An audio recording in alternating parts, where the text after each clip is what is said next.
Moving to Canada on the Canadian visitors visa is one of the easiest ways to move to Canada in 2023. It only costs 100 Canadian dollars to pay for Canadian visitors visa, and you do not have to take English language proficiency test if you're moving to Canada in 2020. Moving to Canada, and Canada has a policy which is going to be in place until the 28th of February next year, which says that if anyone comes into Canada on a visitor's visas, they can easily convert, they can convert to a work permit if they get a job. And you will still be, you can, if you find a school in Canada while it's there on a visitor's visa, you will be able to convert to a student work permit. So in today's videos, I'm going to be telling you the easiest way of getting a Canadian visa. I've just been speaking to a friend who recently left the Canadian Immigration Services, and some of the feedback that he gave me, that is what informed me to make this video. I've literally just got back from Amsterdam, where I went to spend 2 days. So this video is going to be very, very packed. If you know anyone who is considering applying for Canadian visitors visa, or anyone who is planning to apply for any visitors visa, the strategies that I'm going to reveal in today's video, you can use it if you are applying for any country's visa, whether you're looking at the UK's visa, Canada's visa, any visa at all. You will be able to use these strategies that I'm going to share with you today. So the good thing about Canadian visitors visa, as I said before, you only pay $100.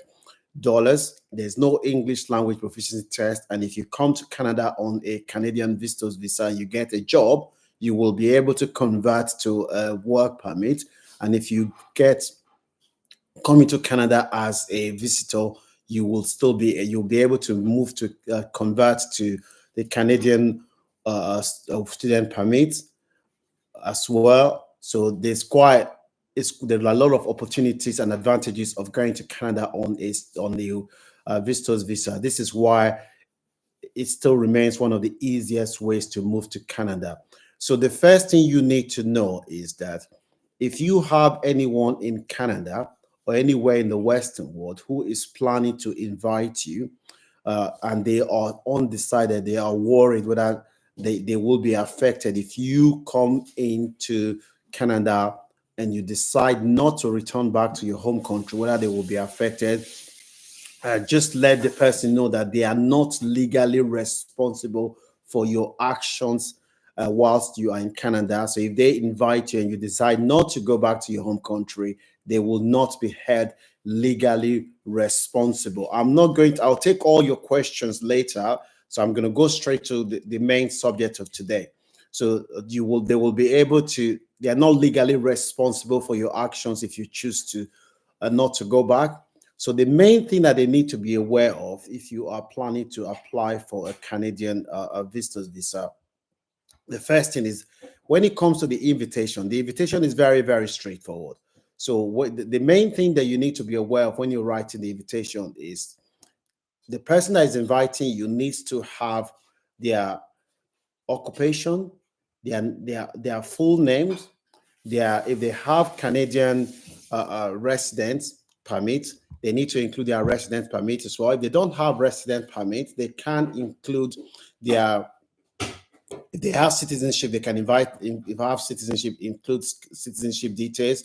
If you do not have citizenship, but you have a legal resident permit in Canada, that must be included as well. Make sure you have the full name on that. You have your full name, your occupation. If the person is going to stay with you, you need to include in the invitation letter their full name. How are they related to you? Whether they will be staying with you, and you need to include your proof of utilities that will be evidence of where you live. For instance, they will have things like their gas bills, electricity bills. If they have a council tax or residential tax document, that will be included. The more document they include, the more it will help your application, because it's showing that there is an attachment between you and the person who is inviting you. That's the first thing you will need to be aware of. And also, I mean, anyone can have, as long as you have a you are legally resident where you are, you can invite somebody to you. It doesn't have to be a blood relative, as long as you can evidence that you and this person, there've been some connection between you and them in the past. That is very, very important. And when you are applying for a Canadian visitor's visa, if you have applied before and you were refused, this is not just to Canada. If you've applied to any visitor visa, you say, for instance, you're planning to apply for a UK visa and you applied 2 years ago, you were refused, you have a chance. However, the reason you were refused before, that must be addressed before before you for you to stand a chance. What do I mean by that? Say, for instance, you applied last time. The main reason for refusal for most people is the visa consular will say, I am not satisfied that you will return back to your home country and the purpose that you indicated in your application, I am not convinced that that is the purpose that you're going to Canada. What they are saying to you politely is that I don't think that if you go to Canada, you will come back to your own country again. That is what basically they are saying. But they are just saying it in a fancy word. So if that, in that case, they've looked at your employment, and I've said this several times, if you are earning 300 pounds in your own country, that's a lot of money. But if you're going to Canada or you're coming to the UK, for instance, that 300 pounds, and they know that a cleaner somebody who the minimum salary that somebody can earn in the UK is, for example, say 1,200, and you are earning 200 pounds in your home country. You yourself, would you give anybody a visa? The person that is earning 200 pounds for somebody in Nigeria, and 200 pounds is about say 400,000 naira. Uh, that's a lot of money for some people. But when you're applying for a visa, you're saying I'm coming to abroad and you're earning 450,000 naira, for instance. Why should they give you a visa? Because they know that you're earning 400,000. There's no the temptation for you not to want to return back to your home country is very high. So what I'm saying to you is that the reason you were refused the visa the first time, make sure that those reasons have been addressed before you even consider starting the visa application. Make sure you don't have criminal record, because that would also make the chance of your visas being granted reduced. And you have to convince the immigration official that you have a strong tie in your home country. And I've said this before. When I say strong tie, guys, don't worry, I will look at all the questions later. Let's just go straight to the point we're talking about today. When I finish, I'll go through your question. I can see a message here from Asoro Enoch. Don't worry, I'll respond to all your questions. I see Mecca, don't worry. So what the point I'm trying to say to you before is that the reason you were refused before, that has to be addressed. And you have to give the immigration official that you're convinced. So I'll tell you step by step now how you will apply for a Canadian visa, and how you go through the process. But I'm just giving you the basic information that you need to be aware of before you even start. So the immigration need to know that you have a job, and not just a job that will give you a compelling reason for you to want to go back to your own country, and you have financial security where you are, you have sufficient funds. So let's now look at who is not allowed to. There are certain people that are not allowed to apply for Canadian visas. For instance, someone who has been deemed as inadmissible, either on the ground of terrorism, someone who has been linked to serious organized crime, and the Canadian government have their history. You have to understand that Canada and America, they share information on almost everything when it comes to immigration. A friend I know of somebody who was refused entry to America. He applied for a Canadian visa, and they asked him, there's a question there, have you ever been refused a visa before? He said no. And the immigration officer looked at him, they refused him, and he appealed, and they said, look, you applied to American visa and you did not put that in your form. And he was like, no, well, the question was about Canada. They said, no, we asked you, have you ever been refused visa to any country before? You said no. So just be aware that America and Canada, they share information a lot when you're applying for your visa. That's very, very important when you're applying. Yeah. So the first thing you need to do is that the cost of Canadian visitors visa, by the way, is only 100 Canadian dollars. That is what it will cost you. And you will need to create a Canadian portal. Okay, you will need to create a Canadian portal. I'll tell you in a minute. You will need to create what is called GC key account. The GC key account, that will be your account with the Canadian government where you apply. And you also need to create an IRCC portal for yourself. Now, if someone is representing you, say an agent, yeah, you need that they need to indicate that when they are filling the application that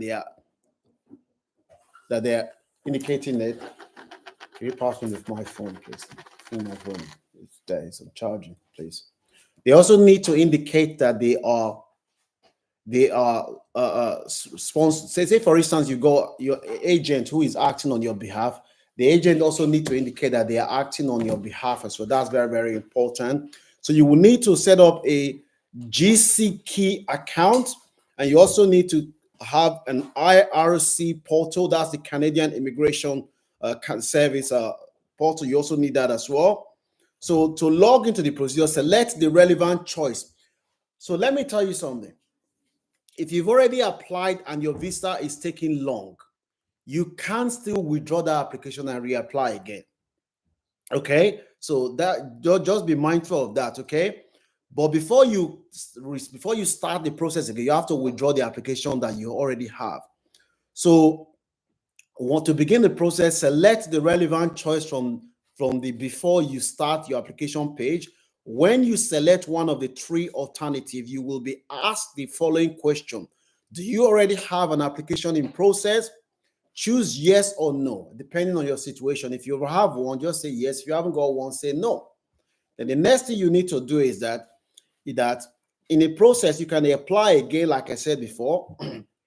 However, if you want to proceed with the application, click I understand that I wish to apply. The page will appear when you click yes. From your application in progress, it will shown below. The next step described is what happened if you tick no, which means that there is no application. If you tick no, it means that you haven't applied before. That's fine. You go ahead. So you get an IRC account. You have the IRCC account. That's very important. When you register with your email, this is very important. You will receive a code to create an account. Then you can fill out the online form and upload the document. That is when you are registering, you will receive a form which will tell you how you will fill. Okay, that is very, very important. So the next thing you need to be aware of is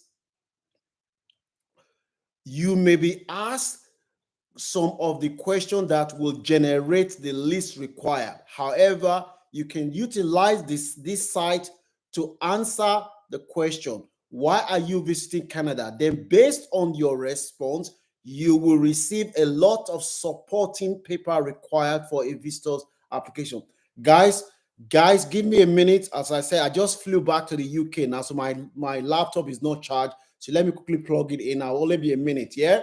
So just give me a minute. Let me quickly plug my laptop.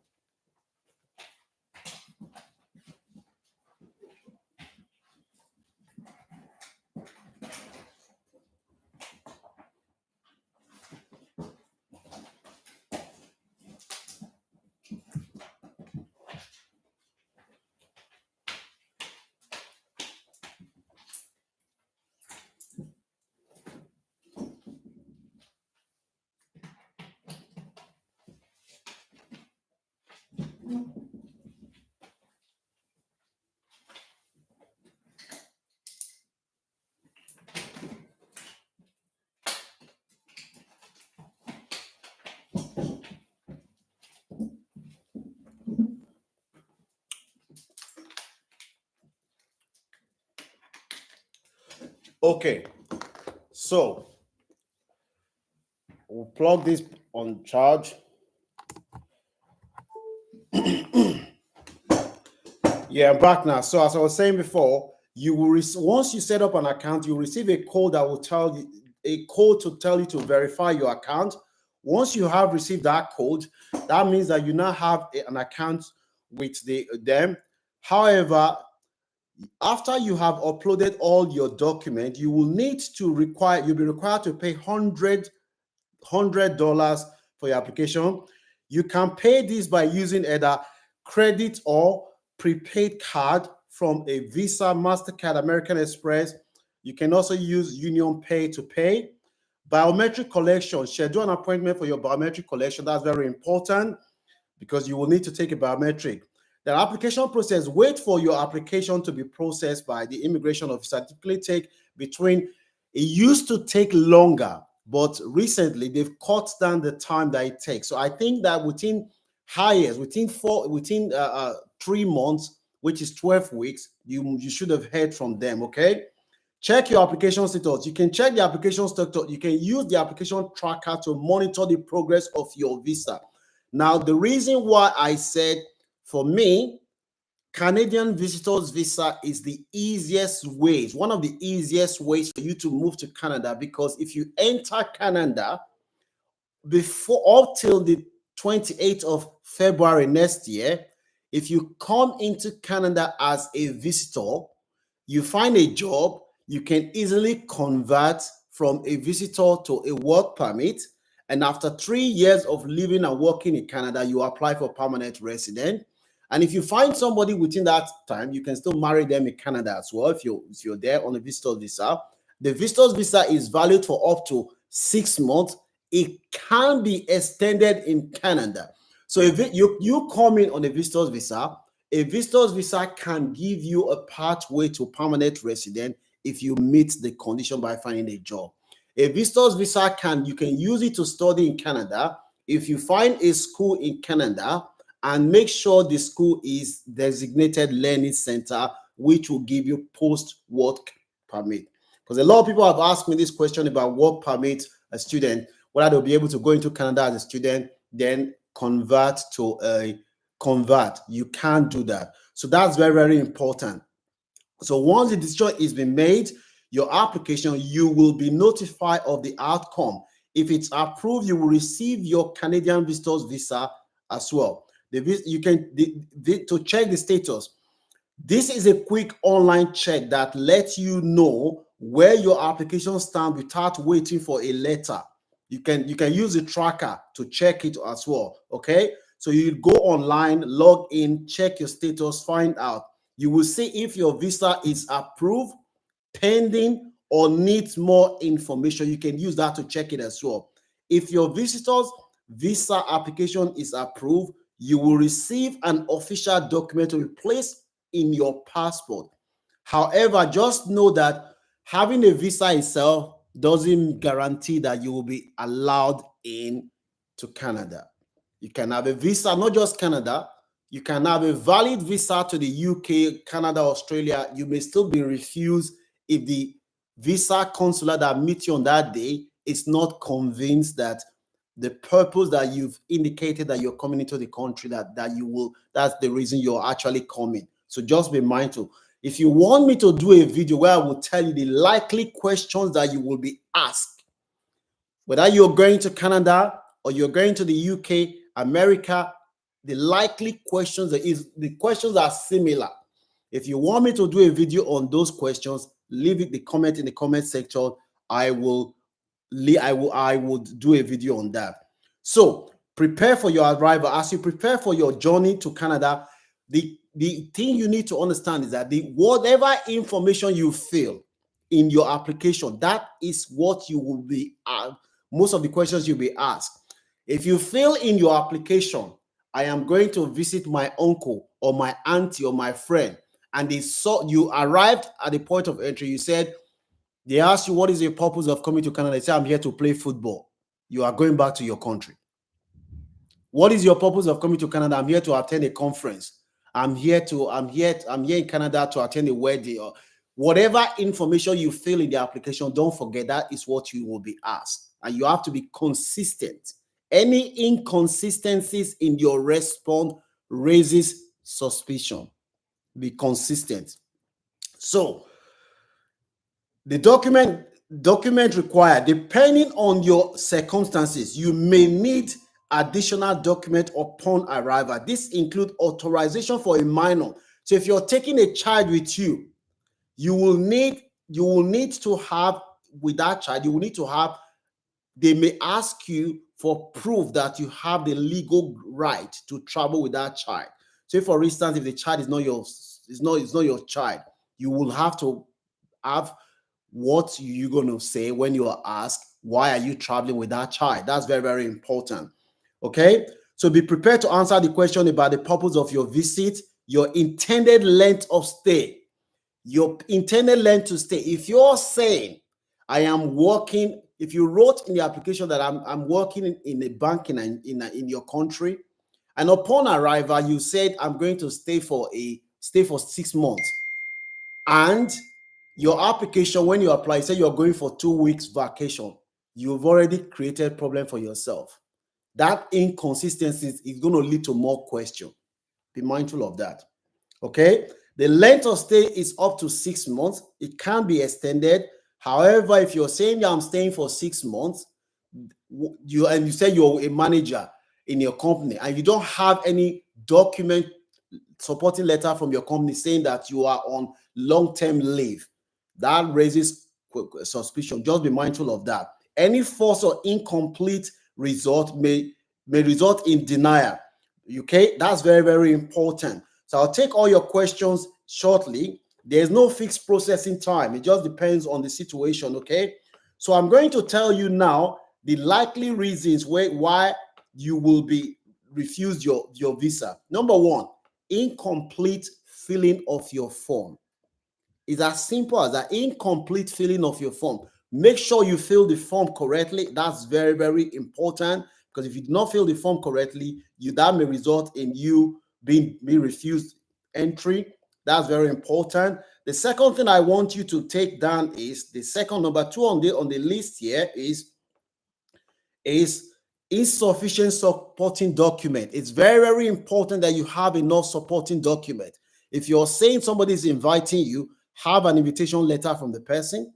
If you're saying, I'm staying in a hotel, I'm going on vacation, I'm intend to stay in a hotel, make sure you know where the hotel is. Make sure you know how to get into the hotel. If your hotel is in somewhere in, say for instance, you say you're coming to London, your hotel is in Newcastle. How are you going to go to Newcastle? Outside London, Birmingham. How are you going to get? You need to make sure you've gone to the internet, you worked all those things out, because if you ask you any question, you'll say, that raises suspicion. That's going to lead to more questions. More questions is going to lead to, oh, I don't think this man is actually a genuine visitor. That, just be mindful of that. I'll take all the questions shortly. The next thing that you have to be aware of when you're coming, number three, which is inadequate financial resources. This is very important. Demonstrating sufficient financial resources to meet the trip cost. Do you have enough money in the bank? How was the money saved in your account? If somebody transferred money into your account because they know that you're planning to raise your bank statement, they transferred large sum of money to your account all of a sudden, where did that money come from? That raises suspicion. Why did all of a sudden someone just transfer millions into your account? Did they pay tax for that money? Was there any what transaction? Those kind of things raises suspicion when you're trying to build your bank statement for you to come. Lack of travel history. If you haven't traveled out of your country before, it makes it harder. It's not impossible. It just makes it harder. It means that the visa consulate is going to look, this person, are they really genuine visitor? Are they really going to go back to their home country once they finish? But if you have things like your marriage certificate, if you have a wife, your children's birth certificate, you put it there. If you have asset like landed property, you put it there. The more things you can put in the application to persuade the visa consular that you won't come back at the end of your visit, the better for you. Okay. Incomplete or unconvincing travel itinerary. This is what I was saying before. You need to have a plan. Okay, you say you're staying for 3 weeks. What are you going to be doing in that 3 weeks? Say you're going to 3 weeks, you're going to be sleeping at home. That looks suspicious. What you've got down during that 3 weeks, places that you're going to visit, you intend to go to concert, you intend to, all the itinerary that you go, the place that you're going to visit, you got all these things that it makes it easy for them to believe what you're saying. That's very important. Failure to demonstrate strong tie to your home country. A failure to demonstrate strong tie, that 90% of people that they get refusal, that I see they send me the reason for refusal, is because of this one. Failure to demonstrate strong tie to your home country. That means that failure to demonstrate that at the end of your visit, you will come back to your home country. Do you have a good job in your home country? Do you have a wife? Do you have children? Do you have landed properties? That is what they are saying. At the end of the visit, will they come back? I'll answer all your questions, guys. Okay, that is very, very important. So you have to find a way to to present yourself as somebody who will return back to your own country. You have a good job. If you're earning 150, you're earning $300, for instance, in your home country, the chance of you returning back is very slim. If you haven't got a wife, why would you return back? If you haven't got children that you're caring for, why would you return back? Those are the kind of things that you need to be aware of. I'll go through the questions now. Misrepresentation on or fraudulent document. If you're going to put fraudulent document, you have to be aware that if you get caught, that will go to your history. If you apply for Canada will share that information with America. I don't know if they share it with other countries, if they started sharing with other countries, but that would just mean that in the next 10 years, that will be on your record. Just think twice before you do that. Yeah. Medical disability. If you have any medical condition which will put the public at risk where you're going, that may result in you not being granted visa. Criminal record. That's very important. If you've been caught before for presenting a fake document, that will affect you. Overstaying. The last time you went, you said you're coming for 2 weeks and you ended up staying for 5 months or 5 years. That makes it difficult for you. So that's the main reason. So I'm going to go through the questions now. So I want to summarize what I said. So Canada, in my view, visitor's visa is one of the easiest ways to legally migrate to Canada. Canada has a policy which is in place until the 28th of February next year, which says that anybody that comes to Canada on a visitor's visa, if you find a job, you can convert to a visitor's visa to a work permit. And after 3 years, only 3 years, you get permanent resident and you apply for citizenship. It's very simple. Only Canada has that kind of policy. Only Canada. So that's why I still think that Canada is one of the best countries to migrate to when it comes to where you can go and have your stay. You settle yourself within a short time. Canada is very, very good for that. Okay. So the person, if somebody is inviting you and they are worried that if I invite you, if you don't go back, you're going to be on record, tell them no. If anybody invites you, they are not responsible for your actions. If you decide to go back, that is fine. If you decide you want to stay, you are responsible for that action. It's going to go on your file. It's not going on their file. If they are inviting you, they have to have their name. How are they related to you? Their work, their bank statement. They need to have proof of address, utility bills. Those things are very important. Okay, so those are the main things that you need to be aware of when you will need to create a profile when you are setting up, when you're applying for Canadian visa. Is very, very important. So I'm going to take all the questions one by one. So let me quickly go through to the first one here. So we had a question here from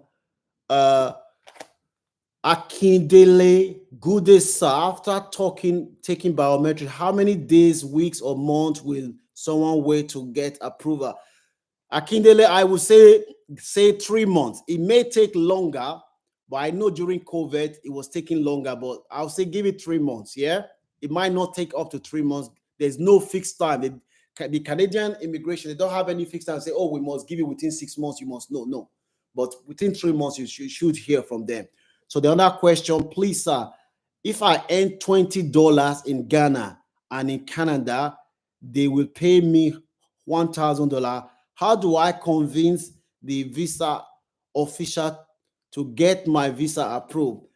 Aaron, that question, I cannot answer it here. Email me at launchclub 2023 at AOL.com. I might be able to give it to you, but I can't put that there. But all you need to do is to find a way to persuade the visa consular that you will return back to your own country.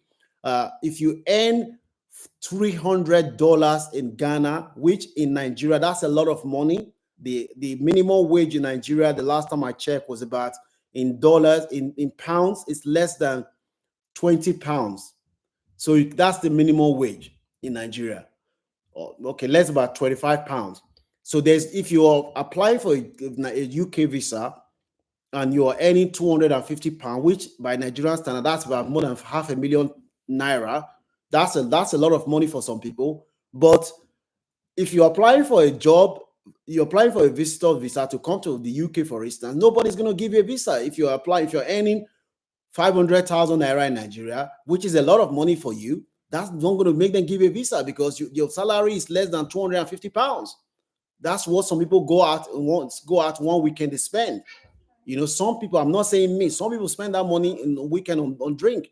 So how are they going to give you a visa? So that is, you have to find a way to persuade, to present your case.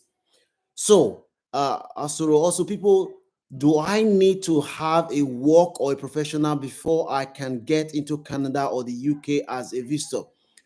If you do not have a job in your home country that you're 100% certain, 100% is very high that they will not give you a visa. Just get that straight. They will not give you a visa if you do not have a job. So that's something. How can a person who doesn't have anyone in Canada? Taiwo, that's a very good question. You can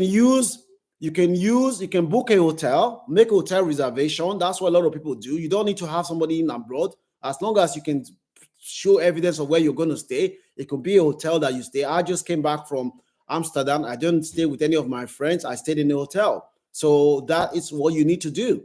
So, okay, Douglas, how can someone, Douglas Babu, nowadays the rejection rate are very high because they already know that the application are already, yeah, the reason Douglas Babu is because people don't, you guys just rush to a point. If somebody like me advised you before you apply for your visa, I will tell you, don't apply. I know if they will give you or not. I know that what you need to do to increase your chances. The reason that people just rush, they don't want to seek any advice, they apply, and the rejection rate is high. But I know people that are still getting it. And also, one of the reason why the rejection rate is very high is because of the economic situation in Nigeria and some countries. But people are still getting it. Just depends on the way you present yourself. I know in Nigeria you guys call it packaging. Depends on the way you package your product yourself. That will determine how the person will treat your case. Uh, if someone is a cleaner and doesn't have a proof of payment slip, how can the person apply, or does it matter to if you're a cleaner in Africa and you apply as a cleaner, you're not going to get a visa. It's as simple as that. I like to tell you the truth. You're not going to get a visa as a cleaner. So just wait till your financial situation improve, that you apply as a cleaner. No, don't do it. So let me check. Uh, if someone is a no, that I've answered that question. Listening live from Ghana, Kojo. Hello, Kojo. Chinedu, thank you for the information. Good day, sir. Please, can I apply for study permit? Why on the Canada? Yes. Raina, you can apply for a study permit as long as you find a school that offers you a place, and make sure the school the school is designated as a learning center, and they will give you post-work permit. You do not want to pay. You do not want to pay and waste all your money, and the school doesn't give you post-work permit. But I did a video on how to convert from visitor's visa to work permit. That video in Canada, that you can type it, how to convert from visitors to work permit. Go and watch that video. That video has been watched more than 40,000 times now because it's very, very good. Go and watch it. It will tell you what to do if you're planning to go to Canada on a visitor's visa. Kojo, the video on likely question. Video, okay. Kojo want me to do videos on likely question. Okay, do a video on likely question. That's fine. Canada is very hard. I have friends who have been in Canada and came back. Listen, let me tell you something. Let me tell you something. There is nowhere in the world that people pick money from abroad. However, you can never compare Canada to any developing country. The opportunities Canada, somebody who is lazy, even if you put them in the Bank of America, they will still be lazy. Somebody who is hardworking, when they go to the Western world, the opportunity is there. But at the same time, you can be easily carried away if you're not careful. You enjoy life that you forget where you're coming from. So My friend, Canada is one of the best places to live in. I know people that went to Canada, they couldn't read and write. Today, they are professors. They are professors. I know people who came to the UK, they could not read and write. Today, they own companies and they went to school free of charge. When I went to university in England, I was paid to go to universities. Tell me one country where you will be paid up to £12,000 to go to school. So you want to tell me that the opportunity is not there? It is there. But there are still people in Canada, in the UK, that people in your village, they are better than. That's the honest truth. I'm just being honest to you. If you are a lazy person, anywhere you go in life, you will still fail. It's your mindset. It's you. But if you're somebody who is looking for opportunity and you go to the right place, my brother, my sister, you will flourish. I am not telling you that if you go to Canada, the UK, London, that you start picking money on the floor. It is hard, but you cannot compare it to where you're coming from if you know where you are. So where's the next question? Do you mean someone that doesn't marry cannot? Akinde, Akinde, I did not say someone that is not married cannot travel. I know a lot of people who are not married who have traveled. What I'm saying is that the question about having serious tie in your home country, if you're married, you have more points. If you have a good job, you have more points. If you are landed property, you have more points. If you have children, you have more points. That's what I'm trying to say. However, if you're not married and you have a job, as for instance, you are the advisor to the president of your home country, for example, even if you're 24 years old, you're still going to come back because you have security in your own country. If you are 50 years old, you applied and you don't have a job in your home country, you're married, you have children, nobody's going to grant you visa because they know that this man, once you go, your responsibility is to go and take care of your children. So I'm saying that they have to look at, do you have enough reason that will make you to want to come back? Being married, having a stable job, having family back home, having a good job, these are the things that tell them that you are likely, I use the word likely, to return back. That's what I meant. I've applied and taken biometrics since last year, 4th of December, and up to now, I have not received any email, which is, okay, go and track it online. If you've applied since the 4th of December, Akindele, you should be hearing from Canadian Embassy in the next. I'll be surprised if you don't hear from them by the end of next month. I will be surprised. You should be hearing from them very soon. Chochimare, hi sir, it's international children go to school for free. Children go to school and get hospital free of charge anywhere in the Western world. Anywhere in the Western world. Hey guys, show this door, please. Children go to school free of charge in the Western world. You know why? Because the Western world realized that if they do not educate their people, they will cause problems for them. Children go to school, even the poorest countries in Europe, like Greece, they still have free education and free health care for their people. So don't let anybody feel you. If you're not well abroad, whether you're illegal, you still get free health. They will treat you first before they look at you. That is the way it should be. But unfortunately, where some of us are coming from, it's not so. Education and healthcare is free of charge. Shut the door, please.